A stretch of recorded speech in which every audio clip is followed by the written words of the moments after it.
नमस्कार दोस्तों, स्वागत है आपका आज के इस वीडियो लेक्चर में। हमारी साइंस की टॉपिक वाइज टेस्ट सीरीज चल रही थी, जिसका अगला वीडियो है और इस वीडियो में वेरी इंपॉर्टेंट प्रश्नों को शामिल किया है जो एग्जाम की दृष्टि से इंपॉर्टेंट है, तो वीडियो को अंत तक जरूर देखें। देखिए, आज की वीडियो में बात करेंगे रसायन विज्ञान से संबंधित कुछ प्रश्नों की। देखते हैं आज का पहला प्रश्न, प्रश्न संख्या 92 तक के प्रश्न अपलोड कर दिए हैं। तो साइंस एकेडमी यूट्यूब चैनल की प्लेलिस्ट को ओपन कीजिए, वहां पर आपको प्लेलिस्ट मिल जाएगी। देखिए, आज का पहला प्रश्न, ग्रेफाइट को इलेक्ट्रिक आर्क द्वारा अक्रिय गैस की उपस्थिति में गर्म करने पर प्राप्त होता है। जब ग्रेफाइट को इलेक्ट्रिक आर्क द्वारा अक्रिय गैस की उपस्थिति में गर्म करते हैं तो फ्लोरीन प्राप्त होता है। प्रश्न संख्या 94 देखिए, हेलोजन लैंप का तंतु निम्न की मिश्र धातु का होता है। हेलोजन लैंप का जो तंतु होता है वो टंगस्टन और सोडियम धातु मिश्र धातु का बना होता है। टंगस्टन और सोडियम की मिश्र धातु का बना होता है किसका? हेलोजन लैंप का तंतु। प्रश्न संख्या 95 देखिए, पृथ्वी के वायुमंडल में कौन सी गैस उपस्थित होती है जो सौर पराबैंगनी विकिरण को अवशोषित कर लेती है? तो ओजोन गैस उपस्थित होती है। पृथ्वी के वायुमंडल में ओजोन गैस उपस्थित होती है और ओजोन गैस का काम होता है सौर पराबैंगनी विकिरण को अवशोषित करना। प्रश्न संख्या 96 देखिए, ब्लीचिंग पाउडर का रासायनिक नाम क्या है? तो कैल्शियम ऑक्सीक्लोराइड। ब्लीचिंग पाउडर का रासायनिक नाम क्या होता है? कैल्शियम ऑक्सीक्लोराइड होता है और इसका रासायनिक सूत्र CaOCl2 होता है।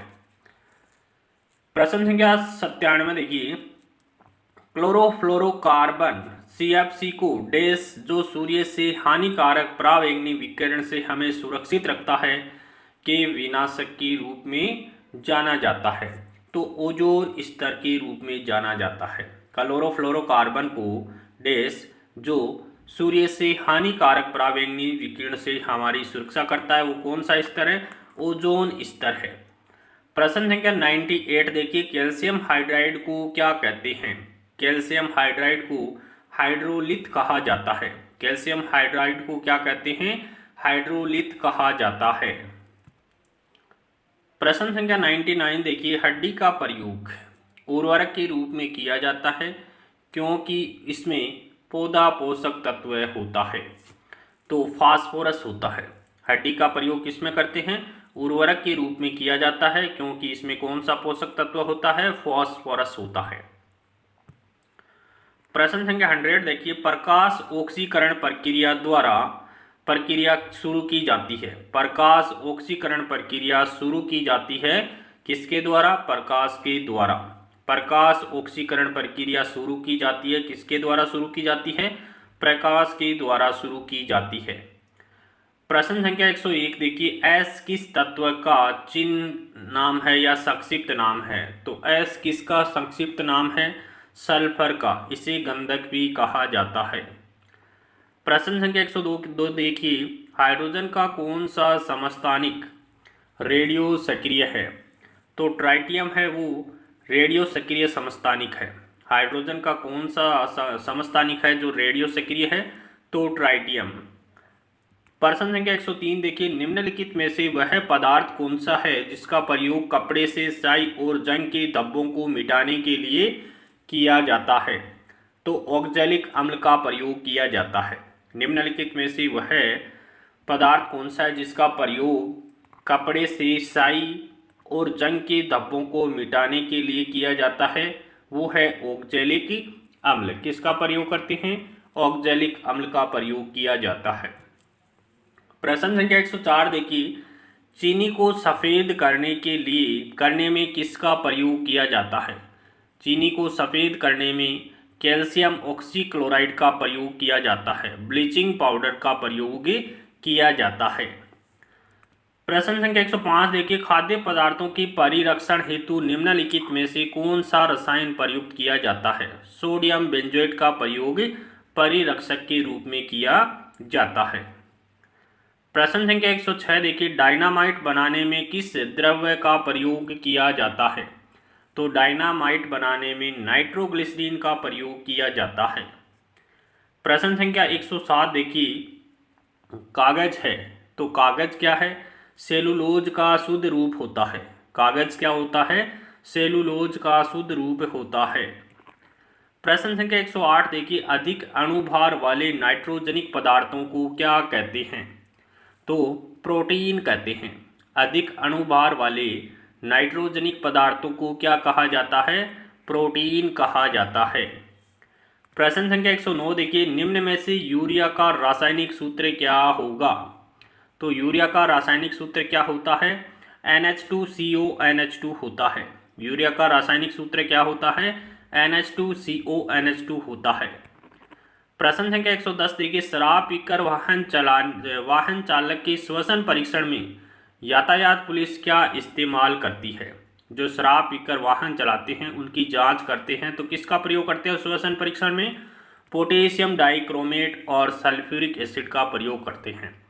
पोटेशियम डाइक्रोमेट और सल्फ्यूरिक एसिड का प्रयोग शराब पीकर वाहन चलाने वालों के श्वसन परीक्षण में राजस्व यातायात पुलिस के द्वारा पोटेशियम डाइक्रोमेट K2Cr2O7 और सल्फ्यूरिक एसिड का प्रयोग किया जाता है।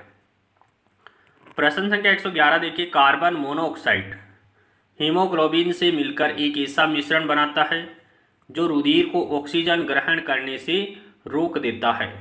उस मिश्रण का नाम क्या है? Oxy haemoglobin. ऑक्सी हीमोग्लोबिन है। कार्बन मोनोऑक्साइड हीमोग्लोबिन से मिलकर के एक ऐसा मिश्रण बनाता है जो रुधिर को ऑक्सीजन ग्रहण करने से रोक देता है। उस मिश्रण का नाम क्या है? तो यहाँ पर हो जाएगा आपकी कार्बोक्सी हीमोग्लोबिन हो जाएगा। क्या हो जाएगा? कार्बोक्सी हीमोग्लोबिन हो जाएगा। कार्बन मोनोऑक्साइड जब हीमोग्लोबिन के साथ अभिक्रिया करता है तो कार्बोक्सी हीमोग्लोबिन बनाता है और ऑक्सीजन के साथ जब संयोग करता है तो ऑक्सी हीमोग्लोबिन का निर्माण करता है। यहाँ पर कार्बन मोनोऑक्साइड के साथ हीमोग्लोबिन जुड़ रहा है तो कार्बोक्सी हीमोग्लोबिन का निर्माण हो जाएगा। प्रश्न संख्या 112 देखिए, इथाइल एल्कोहल बनता है। इथाइल एल्कोहल का निर्माण अवायवीय श्वसन में होता है। इथाइल एल्कोहल का निर्माण अवायवीय श्वसन में होता है। प्रश्न संख्या 113 देखिए, हाइड्रोकार्बन का प्राकृतिक स्रोत क्या है? तो हाइड्रोकार्बन का प्राकृतिक स्रोत होता है कच्चा माल। प्रश्न संख्या 114 देखिए, कैल्शियम कार्बाइड पर जल डालने से बनता है। जब कैल्शियम कार्बाइड पर जल डाला जाता है तो एसिटिलीन का निर्माण होता है। प्रश्न संख्या 115 देखिए, फ्रियोन 12 का अणुसूत्र क्या है? तो फ्रियोन 12 का अणुसूत्र होता है CF2Cl2। फ्रियोन 12 का अणुसूत्र क्या होता है? CF2Cl2 होता है। जबकि फ्रियोन 11 की बात करेंगे तो CFCl3 होता है। फ्रियोन 11 का अणुसूत्र क्या होता है? CFCl3 और फ्रियोन 12 का अणुसूत्र होता है CF2Cl2। प्रश्न संख्या 116 देखिए, साबुन के उत्पाद में सह उत्पाद क्या है? तो ग्लिसरॉल है। प्रश्न संख्या 117 देखिए, एल्डिहाइड अथवा कीटोन के पॉलीहाइड्रोक्सी व्युत्पन्न क्या होते हैं? एल्डिहाइड अथवा कीटोन के पॉलीहाइड्रोक्सी व्युत्पन्न क्या होते हैं? कार्बोहाइड्रेट होते हैं। प्रश्न संख्या 118 देखिए, सोडा वाटर है। सोडा वाटर क्या है? तो सोडा वाटर है वो गैस द्रव्य विलयन है। सोडा वाटर क्या है? गैस द्रव्य विलयन है। गैस के रूप में इसमें CO2 का प्रयोग किया जाता है। प्रश्न संख्या 119 देखिए, इमली में कौन सा अम्ल पाया जाता है? तो इमली में टार्ट्रिक अम्ल पाया जाता है। गेहूं में कौन सा अम्ल पाया जाता है? ग्लूटोनिक अम्ल पाया जाता है। ग्लूटेनिक अम्ल किस में पाया जाता है? गेहूं में पाया जाता है। बात करें चिंटी में कौन सा अम्ल पाया जाता है? फॉर्मिक एसिड पाया जाता है। बात करें नींबू में कौन सा अम्ल पाया जाता है? तो साइट्रिक अम्ल पाया जाता है। प्रश्न संख्या 120 देखिए, निम्नलिखित में से सर्वाधिक परिस्थिति अनुकूल ईंधन कौन सा है? सर्वाधिक परिस्थिति अनुकूल ईंधन कौन सा है? हाइड्रोजन है। प्रश्न संख्या 121 देखिए, वह रासायनिक तत्व जो किसी प्रोटीन की पहचान करता है। कौन सा रासायनिक तत्व किसी प्रोटीन की पहचान करता है? तो नाइट्रोजन के द्वारा प्रोटीन की पहचान की जाती है। प्रश्न संख्या 122 देखिए, एस्बेस्टोस का मनुष्य शरीर के किस भाग पर हानिकारक प्रभाव पड़ता है? एस्बेस्टोस का मानव शरीर के किस अंग पर हानिकारक प्रभाव पड़ता है? फेफड़ों पर पड़ता है। एस्बेस्टोस का प्रभाव किस पर पड़ता है? फेफड़ों पर पड़ता है। प्रश्न संख्या 123 देखिए, निम्नलिखित में से कौन सा ऊर्जा का गैर परंपरागत स्रोत है? ऊर्जा का गैर परंपरागत स्रोत है बायोगैस। जो खत्म नहीं होने वाला हो वो गैर परंपरागत होता है, और परंपरागत स्रोत होते हैं वो खत्म होने वाले होते हैं। तो प्राकृतिक गैस, पेट्रोलियम और कोयला ये खत्म होने वाले ईंधन हैं या ऊर्जा के स्रोत है जो परंपरागत स्रोत माने जाते हैं, जबकि बायोगैस, सौर ऊर्जा ये क्या है? ये गैर परंपरागत ऊर्जा स्रोत है। प्रश्न संख्या 124 देखिए, समुद्र के पानी से कौन सी धातु निकाली जाती है? तो कौन सी धातु? मैग्नीशियम धातु निकाली जाती है। समुद्र के पानी से कौन सी धातु निकाली जाती है? तो मैग्नीशियम धातु निकाली जाती है। प्रश्न संख्या 125 देखिए, धूम्र बम बनाने में निम्नलिखित में से किसका प्रयोग किया जाता है? धूम्र बम बनाने में फास्फोरस का प्रयोग किया जाता है। प्रश्न संख्या 126 देखिए, दहन में कौन सहायक है? देखिए दहन में सहायक है वो है ऑक्सीजन, जबकि खुद ज्वलनशील गैस कौन सी है? हाइड्रोजन है। और आग बुझाने में CO2 गैस का प्रयोग करते हैं, और वाहनों के टायरों में नाइट्रोजन गैस भरी जाती है ताकि गर्मी में गैस के प्रसारण के कारण फटे नहीं। प्रश्न संख्या 127 और आज का अंतिम प्रश्न देखिए, जबरनाशी औषधि कौन सी है? जबर का अर्थ होता है बुखार। बुखार का नाश करने वाली औषधि या दवाई कौन सी है?